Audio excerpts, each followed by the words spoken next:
So one of the questions I get asked is, what was it like to be told that your baby was going to have a birth defect? So in 2015, I was a new mother, and I went to the anatomy scan, which is about 20 weeks along.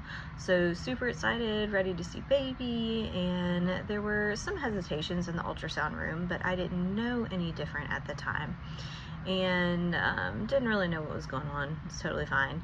And got sent back out to the waiting room. And now this is not best practice, and this is not everybody's experience, but went out to the waiting room, was waiting to be called back to the doctor, and waited and waited and waited. And about an hour and 15 minutes after we were supposed to see the doctor, got called in. It was right before lunch, and she was talking over everything and said, "So we see some anomalies," which is a kind way of saying there's something wrong.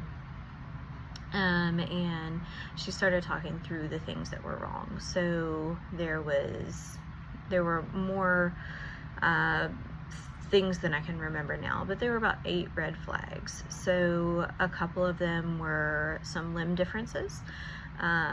There was a cardiac defect that was pretty obvious. There was a cyst in my baby's brain, which is, some of these things are pretty common and they dissolve on their own. Cysts do, for example.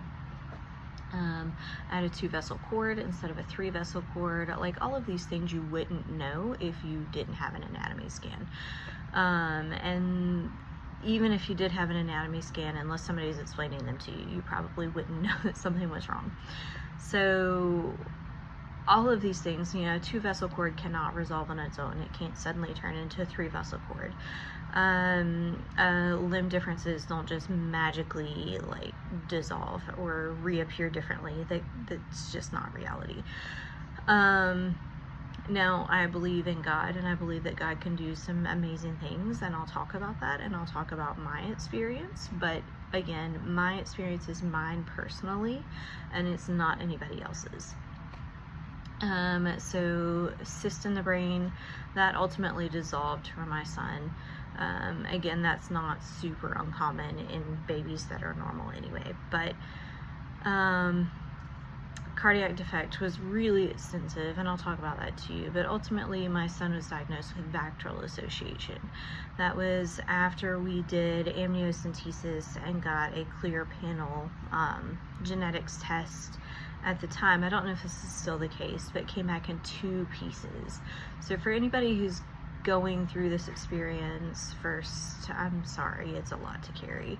But second, one thing that I wasn't told is that the genetics test, if you elect to have it done, does come back in 2 pieces. So, or at least it did 10 years ago, so do your research. So I got the phone call that we were cleared of trisomy 13, 18, and 21, but there still are very obviously things wrong, and the medical community at the time didn't know how to explain it and knew that we would have a lot more answers once our son was born, but that didn't mean that we would make it all the way through pregnancy. That didn't mean that it would be a healthy delivery. We had a whole NICU team at bedside as soon as we delivered, as soon as I went into labor. It was a whole thing. So yeah, I just wanted to let you know that this is kind of the first experience of what it feels like to sit in a waiting room and feel like something maybe might not be quite right, but not know anything. There was a lot of, in that first day, we're going to send you to see specialists, we're going to send you to see genetics, we're going to go do this. My genetics experience was not fun. I was sitting in the room and they asked very invasive questions, things that I didn't even know about my family. Asked whether there had been miscarriages or birth defects before. I wasn't aware of any. So anyway, I'll break this down over time, and just wanted you to know that other people have been through difficult experiences and have made choices, and my choice was to keep my baby and give him the best experience at life as possible, whether that meant 20 seconds, whether that meant 3 days, or whether that meant you know, as of right now, we're at 9 years, and I hope he's going to be 99 years. But he's a great kid, and I love the choice that I made for us, and I love the choice that I made for him.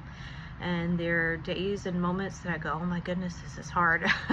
But overall, everything's amazing, and I'm glad that I chose what I did.